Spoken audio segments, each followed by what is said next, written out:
கன்னியாகுமரி மாவட்டம் விளவங்கோடு தொகுதி காங்கிரஸ் எம்எல்ஏ விஜயதாரணி கட்சி விட்டு கட்சி தாவியதால் அவரது எம்எல்ஏ பதவி பறிக்கப்பட்டுவிட்டது. காலியாகிவிட்ட விளவங்கோடு தொகுதிக்கு இடைத்தேர்தல் நடத்தப்படவிருக்கிறது. பொதுவாக ஜெயித்து போன எம்எல்ஏ செத்து போனால்தான் அந்த இடம் காலியாகி அந்த தொகுதிக்கு இடைத்தேர்தல் நடத்தப்படுவது வழக்கமாகும். ஆனால் காங்கிரஸ் எம்எல்ஏ விஜயதாரணி பிஜேபிக்கு ஓடிப்போனதால் அங்கே இடைத்தேர்தல் நடத்தப்படவிருக்கிறது. வரும் எம்பி தேர்தலோடு சேர்த்து இங்கு இடைத்தேர்தல் நடத்தப்படுமா என்று தெரியவில்லை. ஆனால் விளவங்கோடு தொகுதி மக்களுக்கு விஜயதாரணி புண்ணியத்தில் ஜாக்பாட் அடித்திருக்கிறது. விளவங்கோடு இடைத்தேர்தலில் பணமும் பரிசு பொருட்களும் வாக்காளர்களுக்கு அள்ளி இறைக்கப்படும் என்பதால் இங்கு மக்கள் மகிழ்ச்சியில் இருக்கிறார்கள்.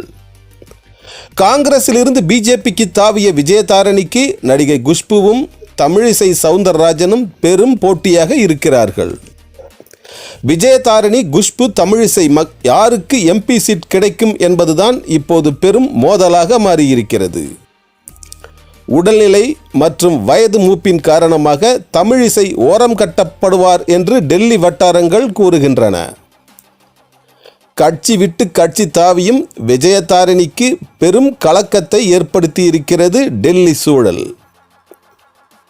என்ன நடக்கும்? விஜயதாரணிக்கு எம்பி சீட் கிடைத்து அவர் மத்திய அமைச்சர் ஆவாரா? என்ன நடக்கும் என்பதை பொறுத்திருந்து பார்ப்போம்.